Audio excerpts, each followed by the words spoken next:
In our daily life, we often come across remnants of a great past. These tools, objects, customs, and stories are often what shapes us and our world. Did you ever reflect on the origins of your own customs? The cup of coffee you sip in the morning, the soap you used to wash your hands, the university you studied in, where did they start? And did you ever stop and think that they might have been invented by Muslims?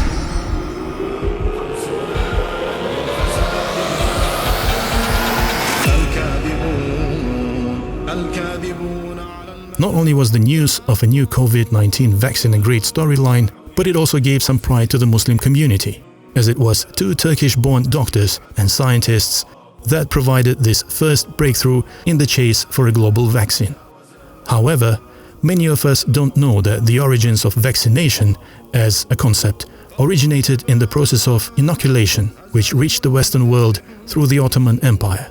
As history now repeats itself, let's find out what other practices have their origins in the Islamic world. Number 1. Coffee. Coffee, or qahwa, was first grown in Ethiopia and used mostly as cattle crop, as the farmers saw that the herd was more lively and excited after consuming the beans of the coffee shrubs. It soon got transported to Yemen and often used in Sufi monasteries to increase concentration of the dervishes during devotional practices. For many centuries, coffee was considered a Muslim drink, and its spread throughout the whole world is accredited to Muslim merchants and traders.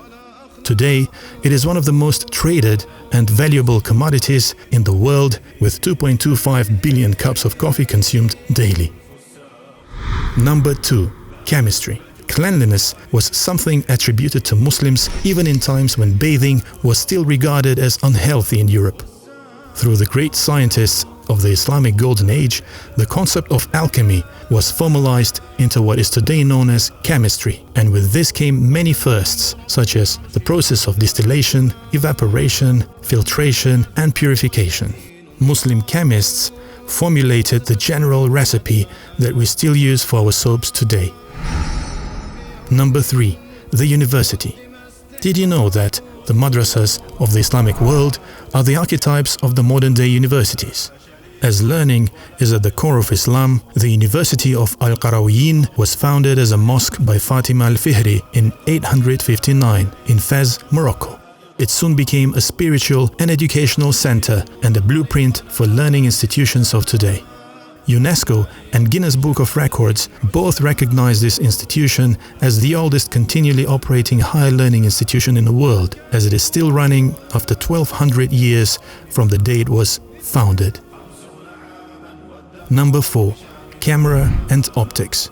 Around year 1000, Ibn al-Haytham proved that humans see objects by light reflecting off them and entering the eye, dismissing the ancient Greeks, Euclid and Ptolemy's theories that light was emitted from the eye itself. Around the same time, the scholar Ibn Yunus invented the concept of the camera obscura, pinhole camera, a predecessor to the modern-day optical cameras we use in our phones and DSLRs. This method for observing objects was often used to observe eclipses. Islamic scholars had established the idea that the Earth was spherical many centuries before the West and could by then calculate the Earth's circumference to an accuracy of 200 kilometers a millennium ago. Number 5. Numbers.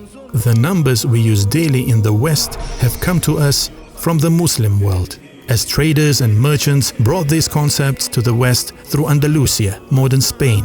Many mathematical concepts like algebra, theory of trigonometry, foundation of cryptography, and algorithms were either invented or popularized by Muslim scholars, and today serve as the foundation for the 21st century digital lifestyle. Number 6. The flying machine and the crankshaft. Abbas bin Firnas is often credited for making the first attempt at flying, as his further silk and cloth-made construction was able to hover in the air back in the 9th century. The use of automation was another concept popularized and often invented in the Muslim world. A 12th century engineer, Al-Jazari, invented the crankshaft to operate a water irrigation system. This invention has paved the way for other inventions such as the bicycle and the internal combustion engine which we use in our cars today. Number 7. Hospitals and surgery. Hospitals, as we know them today, with wards and teaching centers, come from 9th century Egypt. The first such medical center was the Ahmad ibn Tulun Hospital, founded in 872 in Cairo as an asylum for the sick. Tulun Hospital provided free care for anyone who needed it, a policy based on the Muslim tradition of caring for all who are sick. From Cairo, such hospitals spread around the Muslim world and have been the inspiration for modern medical research centers and healthcare facilities that exist all over the world today.